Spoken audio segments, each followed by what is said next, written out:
Hi, my name is Slyn Miskolzy, and this is my journey through ECS 210. Part 1, the curriculum. Before taking ECS 210, I did not know much about the curriculum. I had used it quite a bit in previous classes, however, I never took the time to actually understand every aspect of it. I knew that curriculum is not perfect, but I thought it was only because it was vague and very confusing. I thought there was only one way of teaching the curriculum. I was naive to all the possibilities. I also thought that the curriculum was a strict set of guidelines that must be followed. Another thing I believed before this class was that it was the teacher's job to bring Treaty Ed into the classroom. By this, I mean that I did not think the curriculum determined what Treaty Ed was taught. I thought it was the teacher's job. I also believed that everyone's views mattered, but I did not realize that the curriculum was oppressive. Before this class, I also did not really know how curriculum was created. I just knew it was made by a group of people.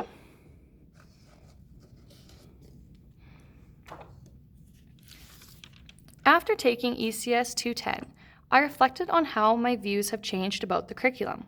The first view I thought about was that curriculum is nowhere near perfect. I learned that the curriculum is Eurocentric and geared towards the good student, defined in Kumashiro's article, Preparing Teachers for Crisis, a Sample Lesson. I also learned that the curriculum is vague and open to interpretation, which allows there to be many ways of teaching it. There is place-based education, and then there is viewing curriculum as a process, as praxis, as product, and as a syllabus. There's also something called the hidden curriculum. It is everything students learn in school that is not directly taught. I see it as the biases and opinions of the teachers being passed on to the students, whether it be on purpose or accidental. Also, I learned that the curriculum does not have a lot of Treaty Ed content, and there should be more. Just like before the class, I still believe that everyone's views matter. However, I now realize that the curriculum is oppressive, and it is important for teachers to be aware of it.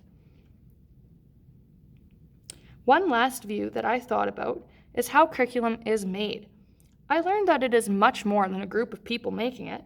It is a group of people who are experts on the subject, and it involves input from many groups of people before it is finished. Part 2, my approach to curriculum.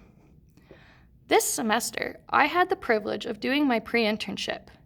I taught a lesson every Wednesday for 7 weeks in a grade 5-6 classroom. When creating lesson plans for this, I wanted to stay away from a strictly product-based approach. I believe that educators should focus on the students' learning and their progress rather than the outcomes. The outcomes are still important. However, I think it is more important to foster the students' learning through a process or praxis-based approach to the curriculum. Part 3, being uncomfortable. In one of my other classes, the first thing I was told this semester was get comfortable being uncomfortable. During this course, there have been multiple topics that made me feel uncomfortable. However, it was an important aspect of my learning. It helped me begin to question my existing ideas and beliefs. It is important for educators to question their views and try their best to create a safe and inclusive environment for everyone. This has been a journey through my learning of ECS 210. Thanks for watching.